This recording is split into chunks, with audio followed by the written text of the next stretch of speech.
On the eve of Prince Harry's wedding to Meghan Markle, we look back at his extraordinary life. You know, Harry hasn't had it easy. You know, he's had one hell of a journey. When he was growing up, the media was treating the family as if it was a soap opera. What a strange and weird childhood that must have been. This is the story of how Harry's life has been shaped by royal events across the past 4 decades, both joyous and tragic. The great romance that everyone saw, it didn't reflect reality. It was a very, very affecting moment when you saw the words mummy on the envelope. The woman your mother hated suddenly becomes your stepmother. Harry helped William get through that day, no doubt. And now it would be time for William to return the favour. Hearing from those who know him best. He was a prankster. He was a joker, just a bit like his mother, really. I remember them coming into the kitchen and I was completely at a loss for words. We mark Harry's transformation from teenage tearaway. He just leant forward and he just kissed me. And I just thought, what on earth did you do that for? To a modern prince for modern times. He's just the golden ticket in the pocket of the British monarchy. How he's lived his life has changed the perception for the royal family to realise that actually you've got to engage with the public. He can reach parts of the public that people like Prince Charles and Prince William can't reach. He's the Heineken prince. This is Prince Harry's story. Harry turned around and said, I won't be king, William will, therefore I can do what I like. This was a 4 or 5-year-old, so they knew exactly who they were and what their destiny was.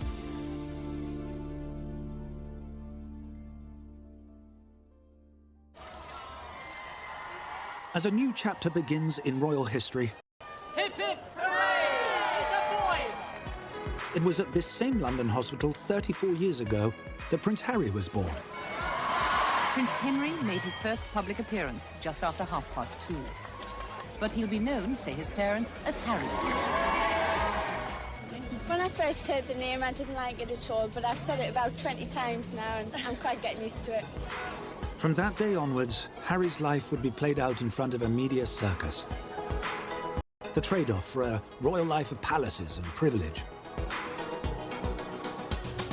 As a consequence, his mother was determined to make his and his brother's lives as normal as she could. If you could find some sort of normality of a family inside a royal palace, this is what it was. And William and Harry were very much encouraged to mix with the butlers, mix with the chefs, the chauffeurs, the ladies-in-waiting, the cleaners. And brought up in the traditional way with the governess or the nanny. She wanted to be a hands-on parent. Diana made that stand of actually the first royal to actually take their children to school, not just on the opening day, but on a regular basis. This was her idea of breaking away from royal tradition. It was on those school runs that Harry first engaged with the waiting press pack. What happened, photographers, in order to get a reaction, would stick their tongue out. And that would attract a 4-year-old to copy him. And that's why he stuck his tongue out. And he did it fairly regularly. He thought it was very funny.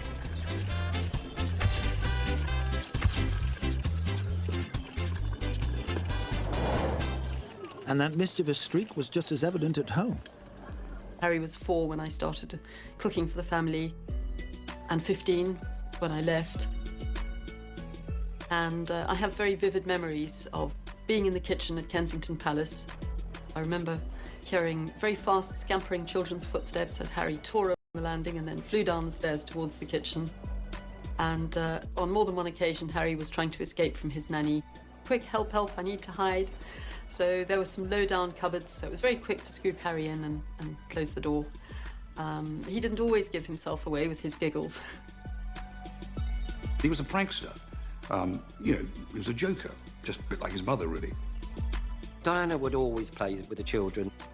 She would be on her hands and knees playing piggybacks and cuddling William and Harry, and it was just wonderful times. I remember one particular day running a bath, and I went back to my office room and came back, and there's this bath now bright red. And I think, Christ, you know, what is this? And of course, Harry had seen me running a bath, gone down to the kitchen, asked the chef, Ken's having, have you got anything I put in the bath? Well, you know, the chefs are very much into this game as well, so they give Harry a bottle of red cochineal. And of course, he empties the whole contents of the bath, because then his mother comes out and finds all this. And that's what it was. It was great fun. I remember particularly weekends at Highgrove, and there was quite a lot of rough and tumble, and I think Prince Charles and the boys definitely enjoyed the odd pillow fight and a good bit of rough and tumble. Despite best intentions, there was little hope the boys could ever grow up in a normal environment. I remember a journey with William and Harry. They were arguing, but the nanny sat in the middle, and Diana was driving, saying, "Shut up, both of you." And there's Harry turned around and said, "Well, I can do what I like because, you know, I won't be King William, well, therefore I can do what I like." This was from a 4 or 5-year-old, so they knew exactly who they were and what their destiny was. Their destinies had been set years before, when with the eyes and hopes of the world on them, Charles and Diana married in St. Paul's Cathedral in 1981. That was probably the biggest audience on television that there had ever been. The adoring crowds didn't know then that they were witnessing a marriage based more on convenience than love. This was, in a sense, the last gasp of the old way of royal marriages, where the bride was effectively selected for her seeming suitability as a broodmare and not because of any real attachment felt between the two people. But for the nation, the royal celebrations came at a perfect time. 1981 comes at the end of this long period of extended crisis, really, in Britain. You've had under strikes, power cuts, unemployment shooting up. You have people fighting in the streets, violence on the football terraces. It's just one incident after another. That's why the royal wedding in 1981 feels like such a break from the story. It's good, it's great, isn't it? Cheers everybody up. We all want to believe in fairy tales. So as a little girl, I remember I was in my night watching that wedding on television, and it was the most enchanting thing. With the weight of the country's expectations on her shoulders, Diana, the unknown kindergarten teacher, became an instant global icon. And that was the beginning, I think, of the love affair. But away from the public smiles, issues soon developed at home, with family life suffering as a result. The relationship between Charles and Diana was made very problematic by the fact that Diana was this megastar. Everyone became obsessed with her. And that was very difficult for Charles. I'm the heir, I'm the future king, and yet Diana got all this attention. As Diana's profile grew, so did the cracks in the marriage. Publicly, they were an absolute dynamic duo. But privately, their lives were bitterly unhappy. I can remember the relationship falling apart in slow motion. At the heart of this, though, were two very, very young boys, and one can only imagine what they were going through. What a strange and weird childhood that must have been. Diana hid it quite well from the children because it wasn't just about her, it was about how the children are going to be affected. It was very sad. But the couple couldn't hide their unhappiness forever. It is announced from Buckingham Palace that, with regret, the Prince and Princess of Wales have decided to separate. On the 9th of December, 1992, the separation was finally sealed. Harry's parents would have had an impact.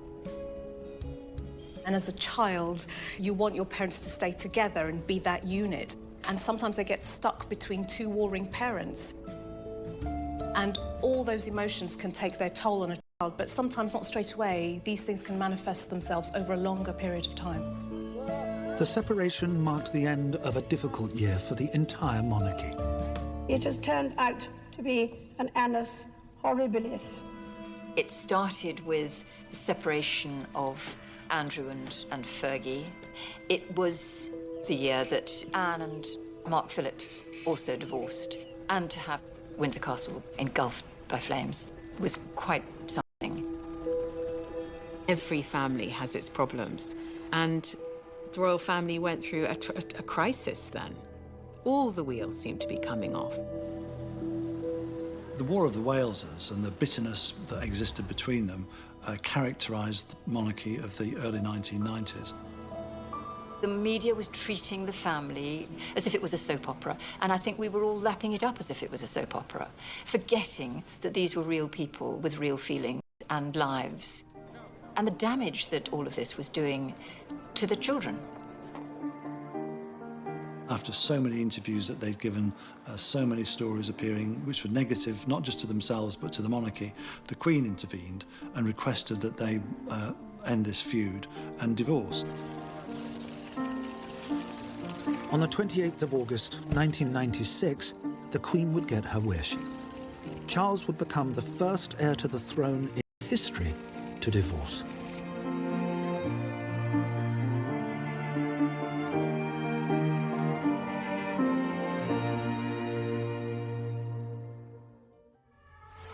But there was an even greater event to come that would shape Harry's life forever. Just to confirm the news that Diana, Princess of Wales, has died in a car accident in Paris, which also killed her companion, Dodi Fayed. On the 31st of August 1997, Prince Harry and his brother William were with their father on holiday in Scotland. They were both sound asleep when tragedy struck. Their mother, Diana, had died in a car crash in Paris. Prince Charles was just in an agony. He went into their bedrooms and removed radios, televisions, anything that would enable them to hear the news from somebody else. And he broke the news to them in the morning. Charles is a caring man. He's a very caring man. And he had to protect the boys as much. Closed doors. But 500 miles away in London, the nation witnessed an unprecedented public display of emotion. Everybody was coming to pour their grief and show their appreciation to Diana. I was straight up to Kensington and put my flowers by the gate and paying my respects because she meant something to me. And yeah, I cried. But while the nation openly mourned Diana, there was a vocal and unprecedented demand for the royal family to return to London. The Queen wants to remain in Balmoral because, above all, she was trying to protect the boys. It was interpreted as the week wore on as the Queen being aloof, not getting it, not caring even, and that really built. People needed someone to blame because they were so devastated by the loss of Princess Diana and almost kind of uncomprehending that her death could have happened. The wave of anger against the royal family after Diana died was absolutely extraordinary. You see the biggest dip in royal popularity that there has been. It's amazing to look back now and see these incredibly, usually very royalist newspapers saying, "Show us you care, Mom. Come to London. We are here alone."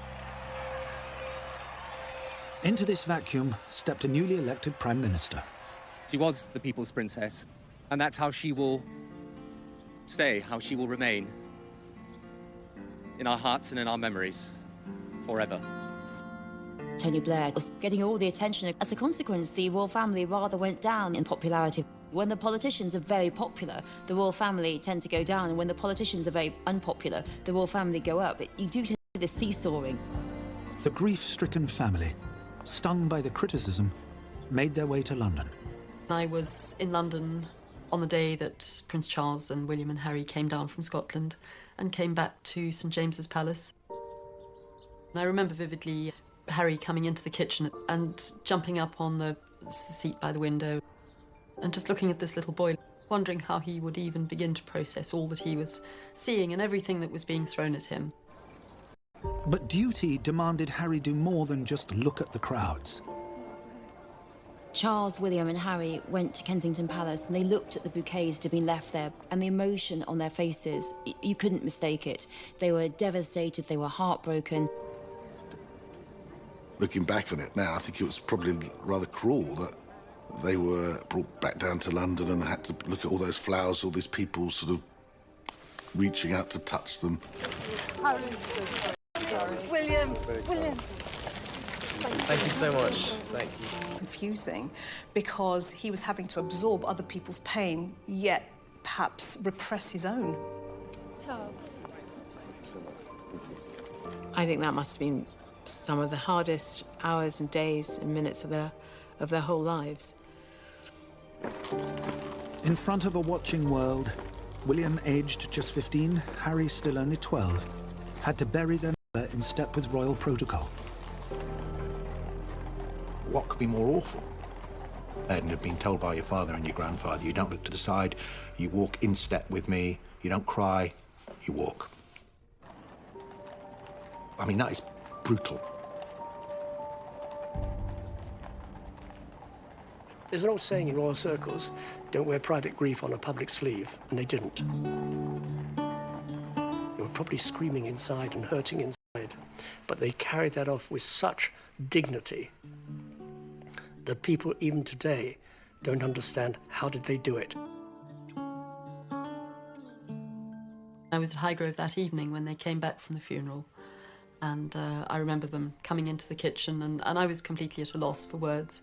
What on earth do you say?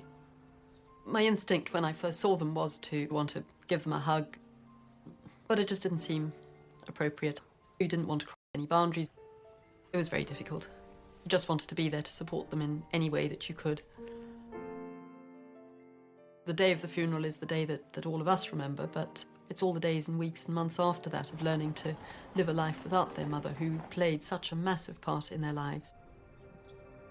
Harry's talked about the fact that no one should ever have made a child do that. You can only agree. The emotions that he was feeling inside that day when he followed his mother's coffin stayed buried there for 2 decades to come. Harry turned to his father and brother for support, particularly to William.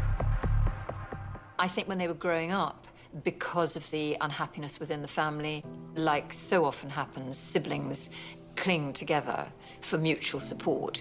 And then after their mother died, again, they clung together.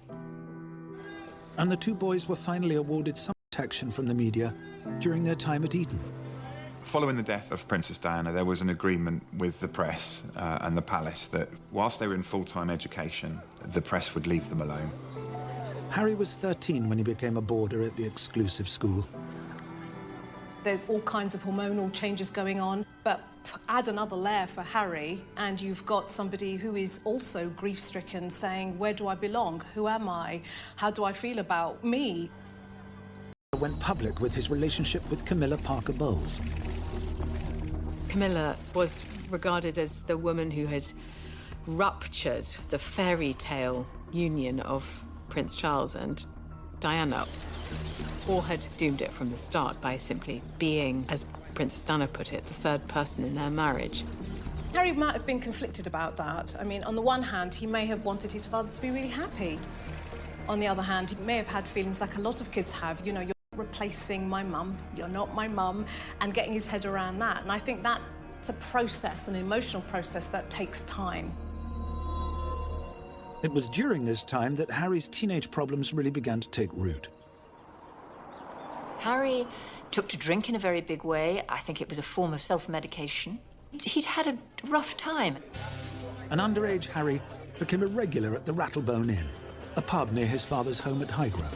Prince Harry and Prince William used to come in there quite a bit when we used to play in there. We got to know Harry reasonably well. One of the songs that he particularly liked was Rockin' All Over the World.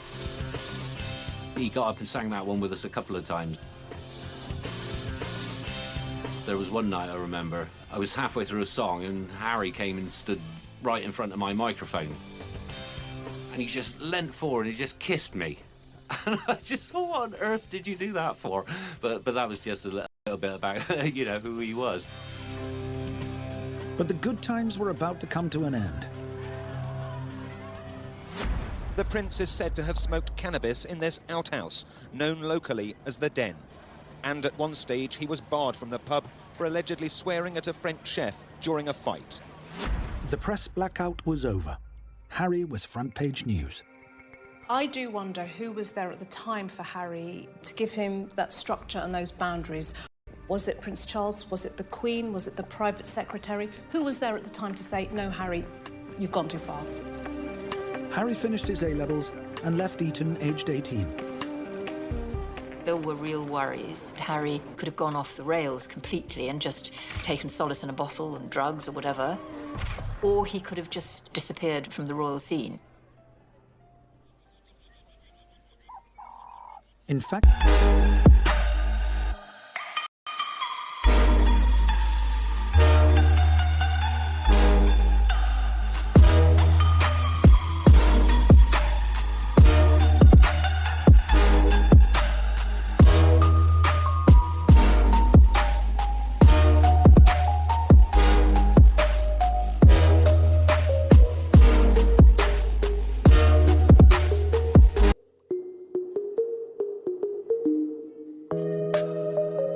And he has huge empathy, which she also had.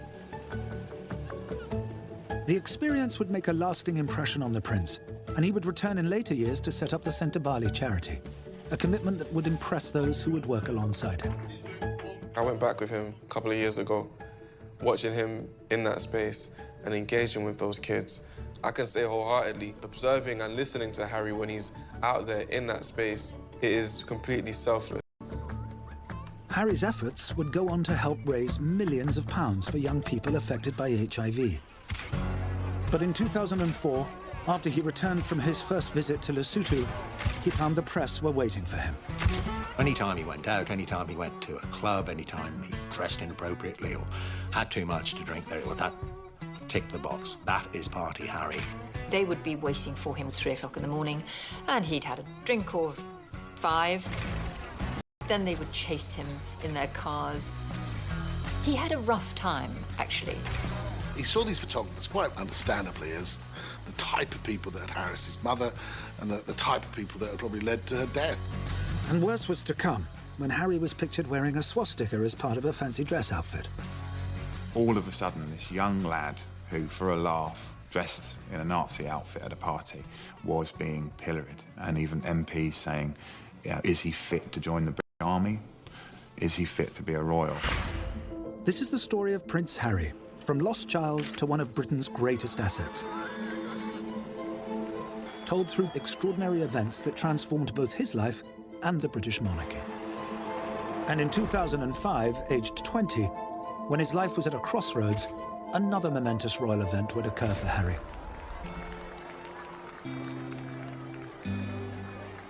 Charles and Camilla's wedding was very far from a typical royal wedding in that they turned up together to Windsor Guildhall to have a registry office marriage. I think there were about 28 guests, and it was very low-key.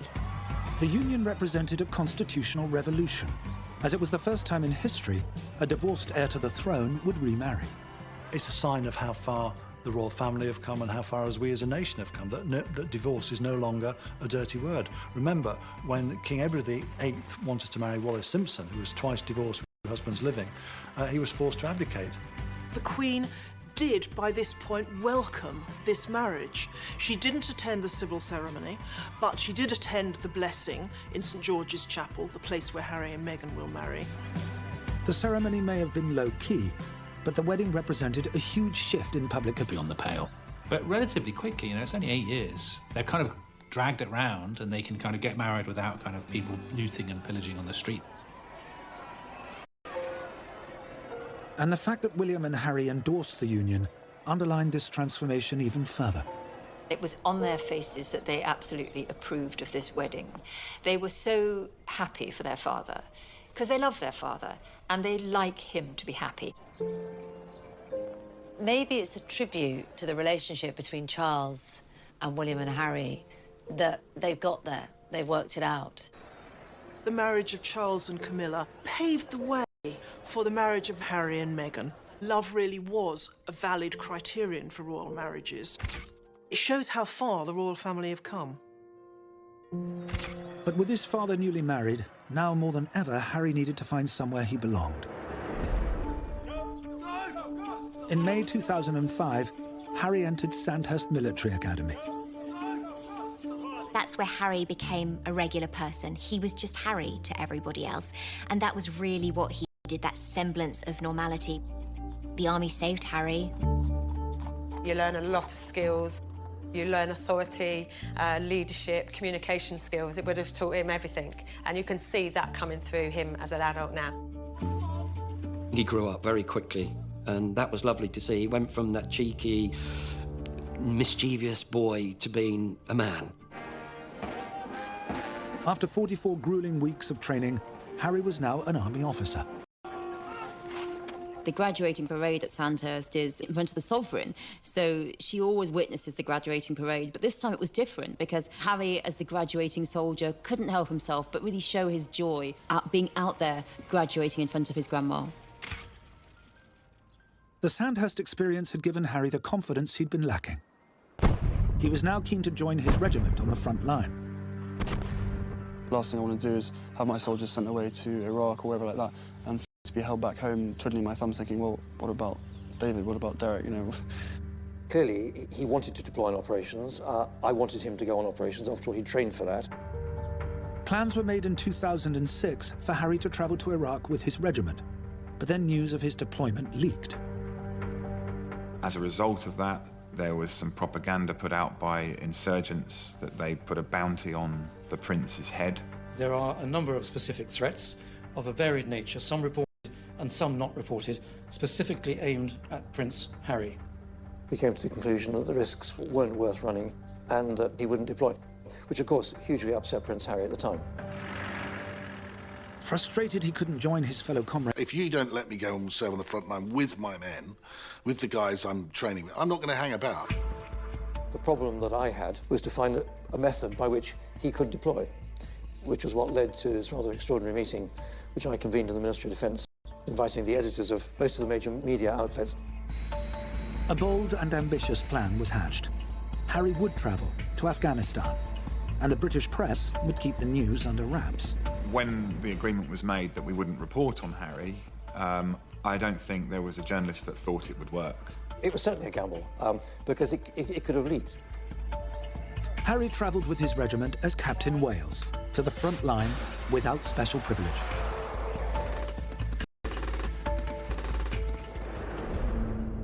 Photographer John Stillwell was one of the select few who would find themselves in the thick of the action alongside the prince. Everyone said to me, he's going to be 30 foot underground. They won't chance him outside. As soon as we got to Kandahar, we were told we're going down to the front line. 300-400 yards from the enemy, from the Taliban.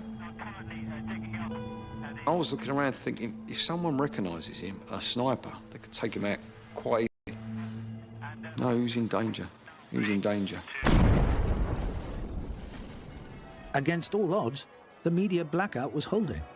And back home, with Harry missing from royal duties, his family were doing their bit to keep the secret safe. We'd had the Queen doing her Christmas message talking about all the troops out in Afghanistan and around the world, but she never wasn't able to mention, oh, and by the way, and my grandson, Prince Harry, is there too. And it must have been very difficult for Prince Charles when he was going around meeting the different soldiers and regiments, them all talking about Afghanistan, and him not say, well, actually, yeah, I know, I've had letters and phone calls from my son. He's on the front line too. But there was one very special message from home. He'd had a phone call from Prince William saying that Mum would be very proud of him, which I think, you know, meant a lot to him. While his family were tucking into their Christmas dinner, Harry was busy forging a lasting relationship with the Gurkha regiment, led by Major Punn. Prince Harry interacted very easily with the boys. He was very popular amongst the Gurkhas. It's bizarre. I'm out here now. I haven't really had a shower for 4 days. I haven't washed my clothes for a week, and everything seems completely normal. Thousands of miles from home, Harry had found a sense of belonging. We sleep together, we train together, we fight it together, you know, we always grown up as one big family to look after each other. Prince Harry became one of us. At Christmas dinner, Prince Harry, he had a goat curry. He could have easily got leave of absence, but no, he was there on Christmas Day while the Queen talked to the nation and we all ate our turkey. But the blackout didn't last. The foreign media broke the news, and Harry was immediately pulled out. Prince Harry was fairly down about his own circumstances, and I can recall putting a gin and tonic in his hand, and he said, the trouble is, I'm not like a normal young man. And one knew exactly what he meant. He couldn't do what everybody else did. The experience did signal a thawing of troubled relations between Harry and Fleet Street's finest. Thank you to all the British media for keeping their mouths shut, and I know for a fact that there was stuff they did behind the scenes to stop stuff from coming out, which was massively kind of them. Despite his frustration, Harry was determined to find a way back to the front line, this time training as an Apache helicopter pilot. He was the top student on his course. He was the top gun on his course. Well done him. This was a fantastic boost to Harry's confidence. For the first time, he discovered there was something that he could do better than anybody else. That was the real turning point for Harry.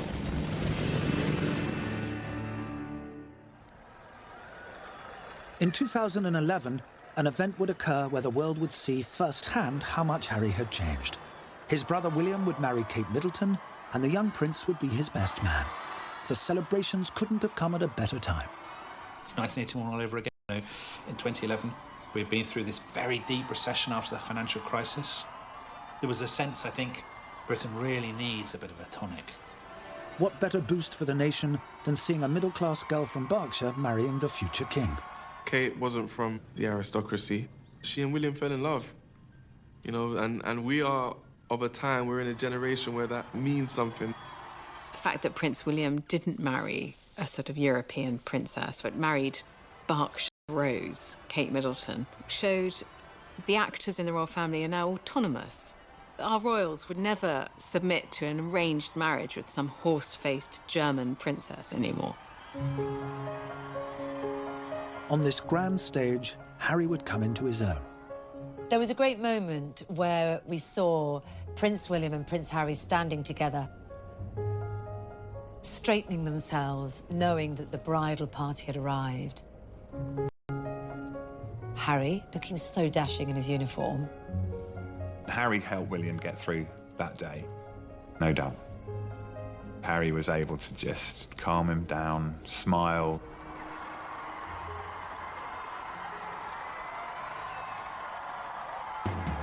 Harry's transformation from clown prince to royal asset was almost complete. And in 2014, he embarked on a new venture. Harry's made no secret of the fact that he really wants to champion wounded... Serving in Afghanistan, Harry had been inspired on a return flight home to the UK. There were two very, very badly wounded soldiers that had lost limbs being flown back in the same military aeroplane. And Harry quite poignantly said, "I'm not a hero. Those guys are the real heroes." I think that had a very profound effect on him as an individual, as a human being. He wanted to do something to address that. And his response to that was the Invictus Games. The Games are an international multi-sports event set up to inspire Harry's wounded comrades and challenge preconceptions about disability. Get out there, meet these guys, listen to their stories, and in some cases, in many cases, learn from them. It comes from him. He is the driving force behind it. It's his vision that we're delivering. Fame can be a wonderful thing it's like a superpower if you use it well. Harry has realised, I've got this power, I'm going to use it well. For people who feel a bit marginalised, for people who feel like they're not worth very much, to have somebody as prominent as Harry just come and shake their hand and say, "How you doing?" it's just great. Just like his mother, Harry was adopting a more relaxed style of royal conduct, and people loved it. Some events he was in the crowd, getting his popcorn stolen. Other events he was talking to the competitors, behind the scenes, talking to the friends and family, talking to the volunteers. Just everything, doing everything. In 2015, after 10 years in uniform, Prince Harry left the army. He had established himself on the world stage, but his private life was another matter. I think the reason Harry's previous girlfriends haven't worked, notably Chelsea Davy, Cressida Bonus, they simply couldn't handle the press intrusion. Other girlfriends that he's had haven't been able to cope with the fact, and Harry hasn't been able to cope with the fact that there's that baggage. You know, Harry's very protective, particularly of his girlfriends. And for those who'd seen him grow up, the prince's loneliness was hard to bear. I think it must have been really tough, because I'm sure there were some who he was very fond of, but perhaps the life wasn't really going to suit them. It was a worry, I think, that Harry was going to find someone who was going to be able to deal with all that pressure. With his brother settling down and starting a family, attention turned to who Harry would choose. But in October 2016, speculation began when he started dating one Meghan Markle. After a troubled journey through 4 decades, 3 weddings and a funeral, Prince Harry had transformed from little lost boy to war hero and seemed to grow into his royal role. Harry's been on quite the emotional journey. He feels like he's come of age. He's gone him now because we can see that he's always been Prince Harry. He's just like any young man finding his way in the world. Prince Harry met Meghan Markle on a blind date in London in the summer of 2016. I think we'd all predicted another beautiful, willowy blonde from the home counties. She's smart, she's independent, she's been successful in her own right. I love the fact that she's American, that she divorced, that she's from a broken home.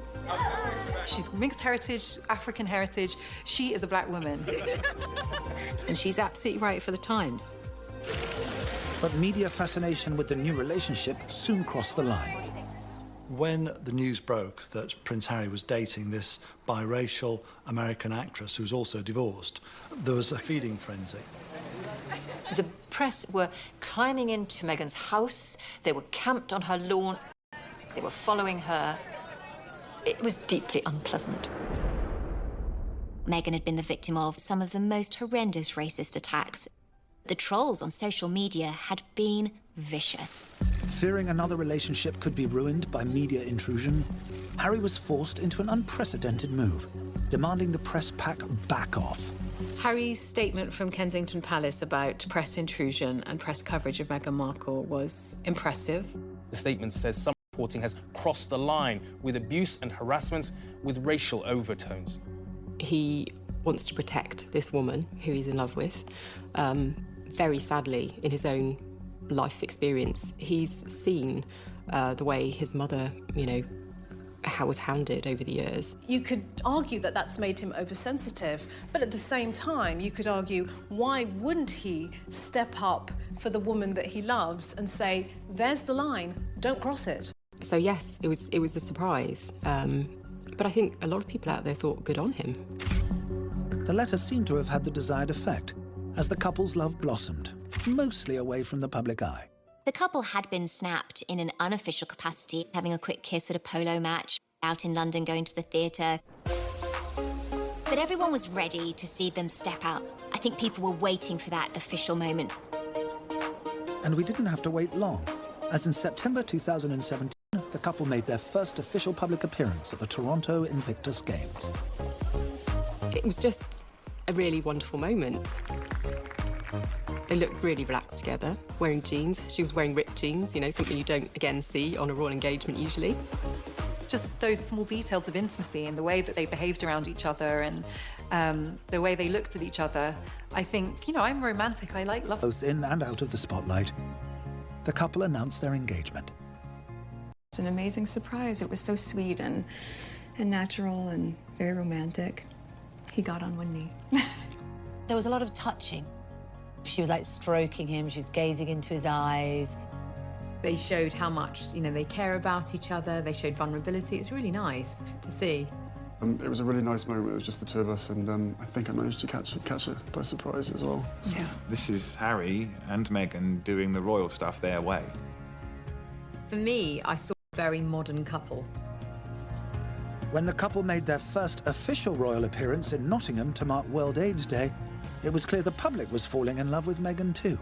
For the first time in his life, Harry has got a girlfriend who won't blame him when she is in the spotlight. You can see the smile on his face, one of complete and total adoration, saying, God, I've got the right person here. I think Meghan comes with fairy dust. She's used to cameras, she's used to talking to people, to being a star.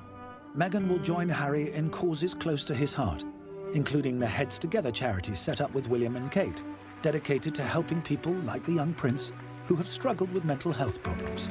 Who's not going to listen to a prince saying, I've had a problem, and now I'm going to talk about it? Everyone's going to listen. For Harry to step out and admit to turmoil and admit how he has struggled in a mental health capacity, to see a member of the royal family laid bare like that had really never been done before. On May the 19th, when Harry and Meghan tie the knot at St. George's Chapel in Windsor Castle, it will signal an end to an extraordinary emotional journey. When Charles married Lady Diana Spencer, member of the aristocracy, it was still part of the club. I think the marriage of Charles and Camilla, in fact, opened the door for William and Harry to marry whoever they wanted. When William married Kate, it was a completely different thing, marrying a girl from the middle classes. And now it's going a stage further. Harry then marrying Meghan, a divorcee, an American, mixed-race origin, an actress, all of which things would once have been unthinkable. whole demeanour has changed since he's been with Meghan, and you can see that excitedness in him. And it'll be lovely to see him on the wedding day and seeing that little face bright, you know. And he'll take one look up. I can guarantee he'll look up, and that'll be, I'm done it, Mum.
It was at this same London hospital 34 years ago that Prince Harry was born. Prince Henry made his first public appearance just after 2:30. But he'll be known, say his parents, as Harry. When I first heard the name, I didn't like it at all, but I've said it about 20 times now, and I'm quite getting used to it.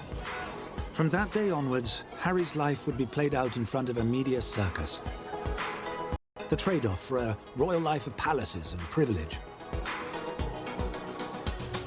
As a consequence, his mother was determined to make his and his brother's lives as normal as she could. If you could find some sort of normality of a family inside a royal palace, this is what it was. And William and Harry were very much encouraged to mix with the butlers, mix with the chefs, the chauffeurs, the ladies-in-waiting, the cleaners. And brought up in the traditional way with the governess or the nanny. She wanted to be a hands-on parent. Diana made that stand of actually the first royal to actually take their children to school, not just on the opening day, but on a regular basis. This was her idea of breaking away from royal tradition. It was on those school runs that Harry first engaged with the waiting press pack. What happened, photographers, in order to get a reaction, would stick their tongue out. And that would attract a 4-year-old to copy him. And that's why he stuck his tongue out. And he did it fairly regularly. He thought it was very funny.